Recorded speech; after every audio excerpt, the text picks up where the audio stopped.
Acompanhe agora aqui na Rádio Copas Verdes FM o programa O Homem e a Terra, o programa da família rural paranaense, que tem apoio das seguintes empresas: Diniz Defensivos Agrícolas e Cereais, comprando toda a sua produção de milho e soja, sempre com o melhor preço e também com insumos em geral para a sua lavoura render mais, e na parceria com a Singenta, sempre apoiando a nossa agricultura. Agromáquinas de Prudentópolis, a equipe do nosso amigo Maurício atendendo bem os nossos agricultores, implementos agrícolas, tratores, farmácia veterinária e também agora com o serviço de torno e solda do Filé, anexo a Agromáquinas, na rua Osório Guimarães. Cressol Prudentópolis, venha conhecer e fazer parte desta cooperativa. Cressol, juntos somos fortes. O Homem e a Terra, notícias e informações sobre a nossa agricultura.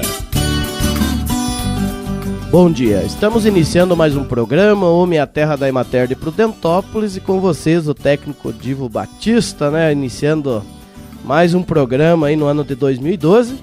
E a gente, para iniciar animado esse programa aí, a gente vai conversar aí com uma pessoa muito especial que veio lá do Canadá, o Werner, a sua esposa Denise, que é brasileira.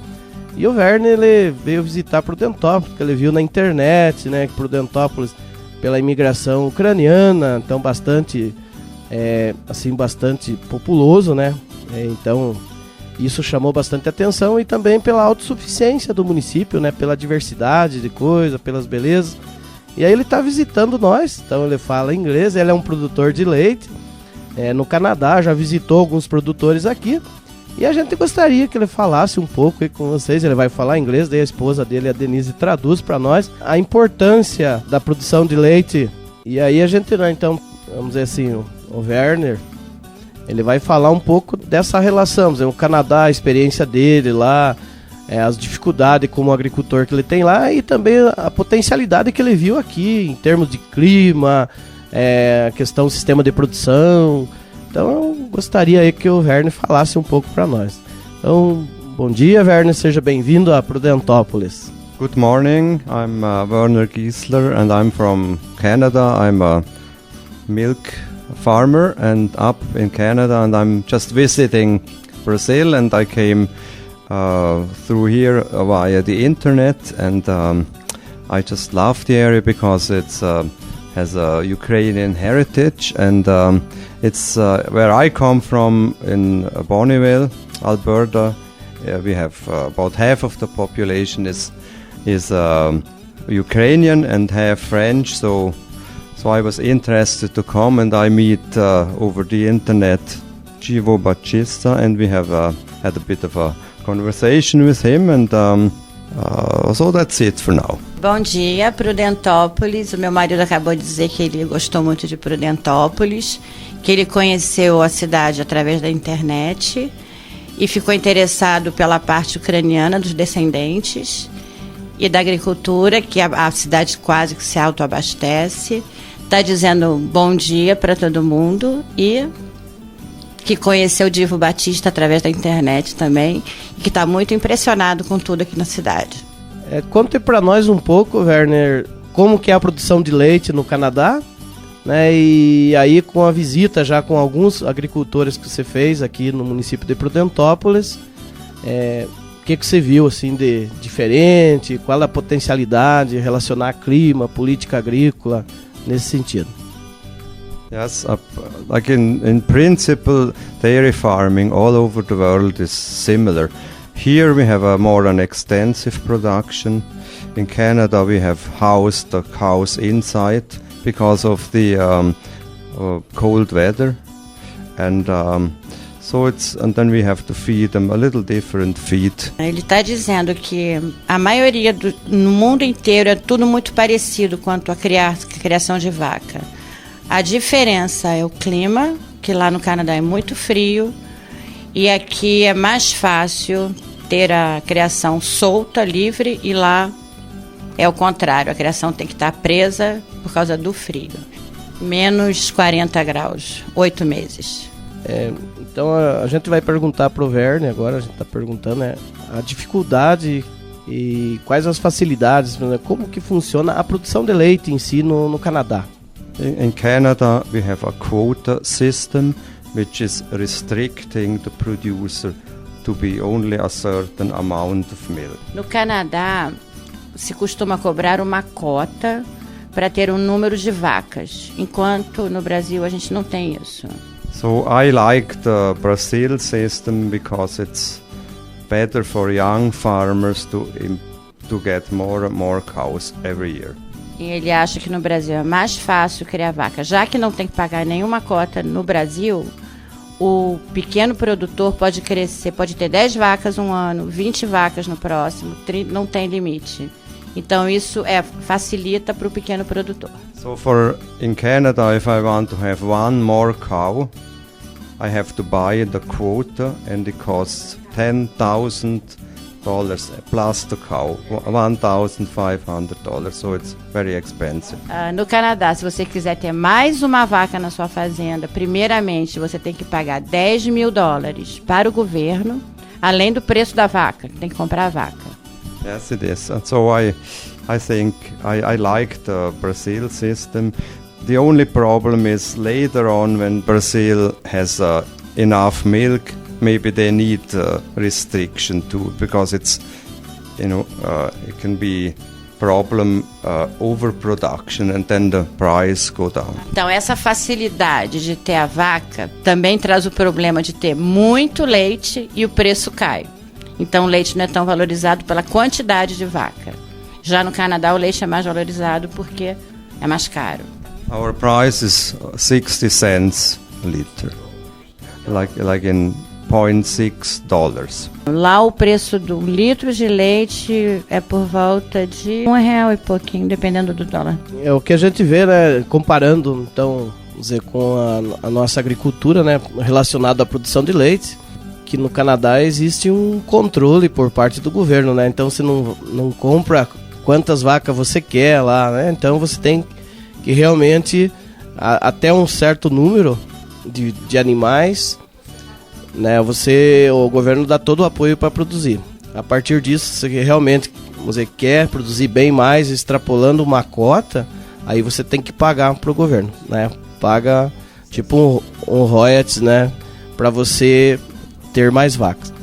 E outra relação também que a gente conseguiu entender aqui com o Werner, né, conversando, é que lá o clima é muito frio, né, chega a menos 40 graus abaixo de zero, e o período aí de pasto, né, o gado ficar solto é em torno de 3 a 4 meses, né, e o restante fica confinado em estábulo, né, porque senão morre de frio, e também a alimentação é toda trazida ao coxo, né. E aí ele já, né, a base do feno, que é uma qualidade muito boa, né? Então, inclusive a gente tem a condição de fazer o feno aqui também, estocar. E o que a gente vê, né, que no Brasil, ele visitando já alguns agricultores ali na linha Dezembro, já conversou com o seu Carlos Wilt, que, né, aqui na linha Rio dos Patos com o seu Arlindo Costenaro, ali o Cláudio Costenaro, a família Costenaro. Então ele conseguiu fazer essa relação, a gente está trazendo, né? No Brasil as facilidades são muitas, né? Então e numa pequena propriedade, devido ao clima, à condição, isso facilita bastante.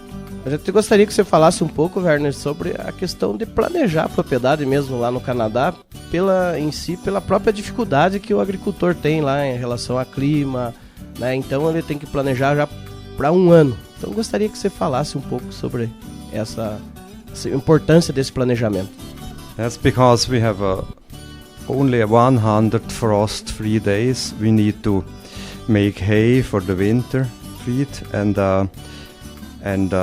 prepare everything in very short time, 3-4 months. And so I like the weather here, of course, much better. And you have in Brazil we have many crops in 1 year, 3 crops per year. So that's much more advantageous, more advantage.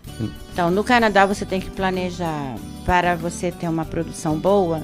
Você tem 3 meses a 4 meses para plantar e colher e estocar o alimento da vaca. Ele está muito impressionado que no Brasil não tem essa necessidade, porque a gente tem 3 produções ao ano, então não precisa dessa preocupação. O que é muito mais fácil, mas que ele acha que os produtores deviam assim mesmo se planejar, até por causa de chuva, pode perder tudo. Então sempre está preocupado no planejamento da fazenda. O que a gente pode, né, observar então nas palavras do Werner, né, que a importância do planejamento é fundamental na propriedade e a gente entender a propriedade como um todo, né? E aí relacionado à produção de leite, então o agricultor planejar a formação da pastagem, no caso nosso que nós temos a condição de as pastagens perenes, que ela produz o ano todo, né? Reduz no inverno, mas no verão ela volta a produzir. Então se a gente faz um planejamento aí com silagem, então a gente sempre vai ter uma alimentação, nunca vai baixar a produção de leite. E então isso é assim, uma coisa bem mais fácil para nós aqui, né? Então às vezes, né, e isso impressionou bastante o Werner, né, que lá no Canadá, então eles têm que planejar para o ano todo, né? Eles têm só 3 meses, né, para produzir a pastagem e aí armazenar para tratar os animais durante o ano todo, né? E as vacas lá são vacas, vamos dizer, as holandesas, né, canadense, onde se alimenta e consome mais de 30 quilos de alimento por dia, né, cada vaca. Então é um consumo bastante, e tudo isso tem que a pessoa, né, o agricultor lá tem que ter um planejamento.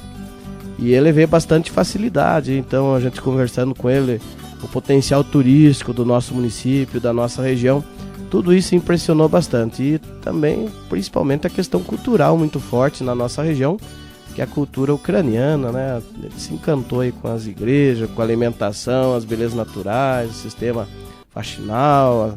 Então ele já teve a oportunidade de visitar algumas coisas em nossa região. E tudo isso, a gente trocando algumas ideias, né? Mostra assim, o potencial que a gente tem para desenvolver no nosso município, na nossa região. Eu acredito que a gente está indo já para o final do nosso programa, para deixar para as considerações finais, para deixar um abraço ao pessoal aí do município de Prudentópolis, da região. Yes, in the end I want to say that the future belongs to Brazil. Obrigado para todo mundo e deixo uma mensagem dizendo que o futuro pertence ao Brasil. Ele acredita nisso. Obrigado e bom dia. Muito obrigado, Denise, né, por assessorar nós aí na interpretação, né, fazer a gente entender um pouco, né, e muito obrigado ao Werner, né, por estar aí visitando o nosso município, por participar no nosso programa aí, o Homem e a Terra da Emater de Prudentópolis, né, bastante ouvido aí pelas famílias rurais, inclusive o pessoal que mora na cidade, toda a região, é uma abrangência regional. Então a gente fica assim bastante contente, né, por essa troca de experiência. E aí a gente, vamos dizer assim, encerra, né, esse primeiro programa de 2011, agradecendo, né, todos os ouvintes aí, desejando então um bom sábado, um bom domingo, e um abração do Divo, do Werner e da Denise. Que Deus abençoe a todos e até o próximo. Tchau. Você acompanhou o programa O Homem e a Terra, o programa da família rural paranaense, que tem o apoio das seguintes empresas: Diniz Defensivos Agrícolas e Cereais, comprando toda a sua produção de milho e soja, sempre com o melhor preço e também com insumos em geral para a sua lavoura render mais, e na parceria com a Singenta, sempre apoiando a nossa agricultura. Agromáquinas de Prudentópolis, a equipe do nosso amigo Maurício atendendo bem os nossos agricultores, implementos agrícolas, tratores, farmácia veterinária e também agora com o serviço de torno e solda do filé, anexo a Agromáquinas, na rua Osório Guimarães. Cressol Prudentópolis, venha conhecer e fazer parte desta cooperativa. Cressol, juntos somos fortes. O Homem e a Terra, notícias e informações sobre a nossa agricultura.